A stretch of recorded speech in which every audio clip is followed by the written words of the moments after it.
Om Swastiastu. Perkenalkan, nama saya Putunovi Artaningsih dengan NIM 20060911045. Saya dari tingkat 1C. Di sini saya akan menjelaskan tentang mekanisme persalinan normal dan anatomi panggul. Pada kesempatan kali ini saya akan menjelaskan tentang anatomi panggul. Panggul terdiri dari dua bagian. Bagian yang pertama yaitu bagian keras yang terdiri dari tulang-tulang, dan bagian yang kedua yaitu bagian lunak yang terdiri dari otot-otot dan ligamentum. Otot-otot dan ligamentum ini berfungsi untuk menyangga alat genitalia untuk tetap pada posisinya. Panggul yang pertama yaitu panggul besar atau pelvis mayor, terdiri dari 4 buah tulang. 2 buah tulang pangkal paha atau os coxae, 1 buah tulang kelangkang atau os sacrum, dan 1 buah tulang tungging atau os coccygeus. Bagian ini yang namanya os coccygeus. Tulang pangkal paha atau os coxae terdiri dari 3 buah tulang. Tulang yang pertama yaitu tulang usus atau os ilium. Pada bagian os ilium terdapat bagian yang menebal yang disebut dengan crista iliaca, dan bagian yang menonjol disebut dengan spina iliaca anterior superior, bagian yang ini. Pada bagian yang kedua yaitu os ischium atau tulang duduk, terdapat bagian yang menebal yang disebut dengan tuber ischiadicum, dan bagian yang menonjolnya yaitu bagian yang ini disebut dengan spina ischiadica. Lalu tulang yang terakhir yaitu tulang kemaluan atau os pubis. Tulang yang membatasi antara tulang kemaluan dengan tulang usus disebut dengan foramen obturatum. Yang ini namanya foramen obturatum. Lalu tulang yang menghubungkan antara tulang kemaluan dengan tulang usus disebut dengan ramus superior ossis pubis, atau juga bisa disebut dengan ramus superior os pubis kanan dan os pubis kiri. Lalu tulang yang menghubungkan antara tulang duduk dengan tulang kemaluan disebut dengan ramus inferior os pubis, atau bisa disebut dengan ramus subinferior os pubis kanan dan juga kiri. Selanjutnya ada tulang kelangkang atau os sacrum. Tulang kelangkang ini berbentuk segitiga, di bagian atasnya melebar dan mengecil di bagian ujungnya. Bagian yang menebal ini disebut dengan promontorium. Bagian yang ini disebut dengan promontorium. Tulang os sacrum ini terdiri dari 5 buah ruas tulang yang saling menghubungkan satu sama lain.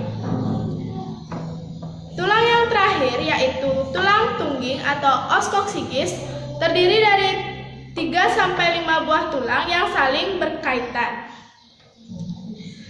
Tulang tungging ini pada saat persalinan normal dapat melebar sampai 2 cm untuk membuka jalan lahir. Untuk bagian yang kedua yaitu pelvis minor. Pelvis minor ini merupakan suatu bidang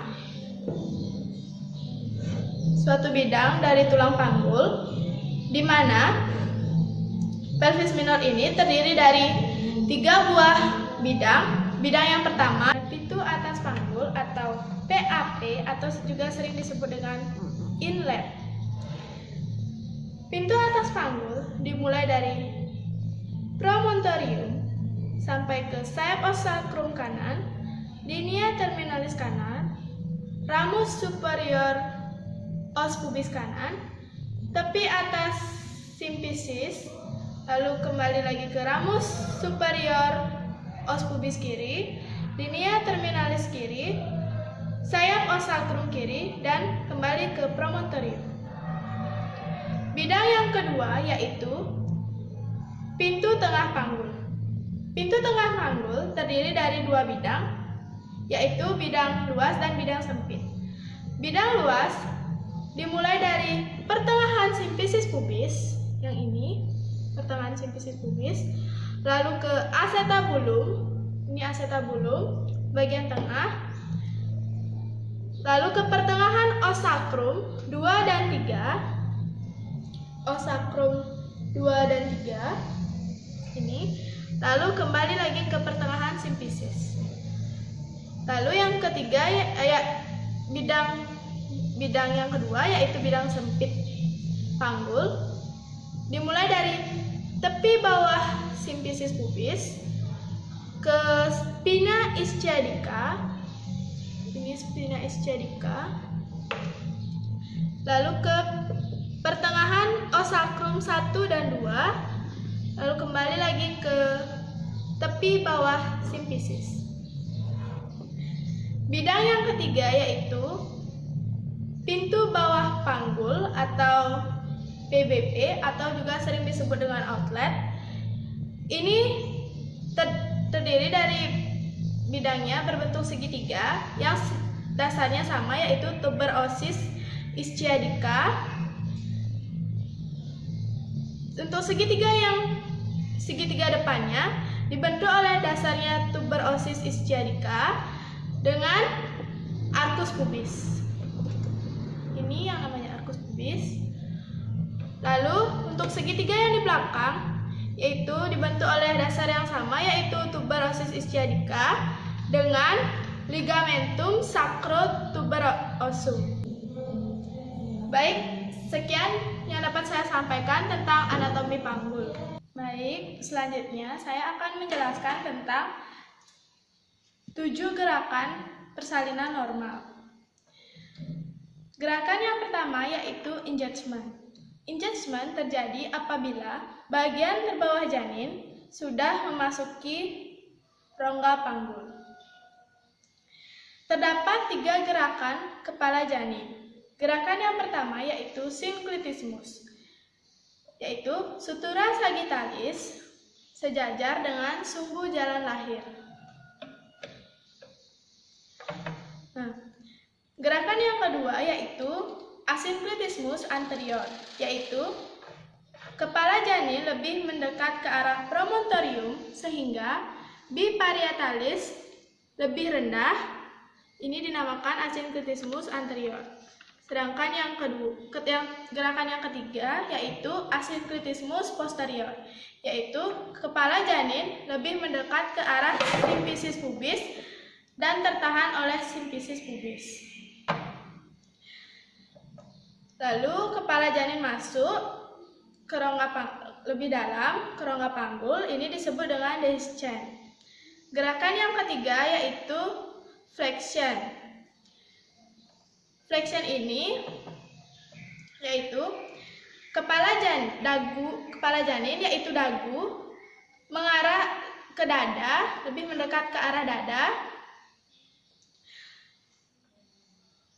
dan tertahan oleh serviks.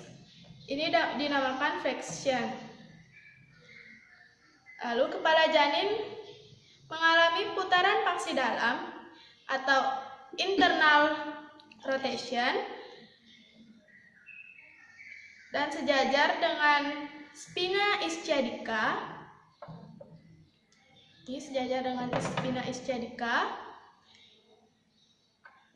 Lalu kepala janin mengalami extension,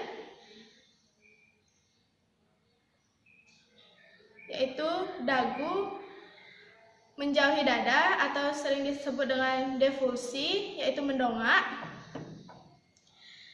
dan terjadi putaran paksi luar atau external rotation untuk melahirkan seluruh bagian tubuh janin dari bahu hingga kaki.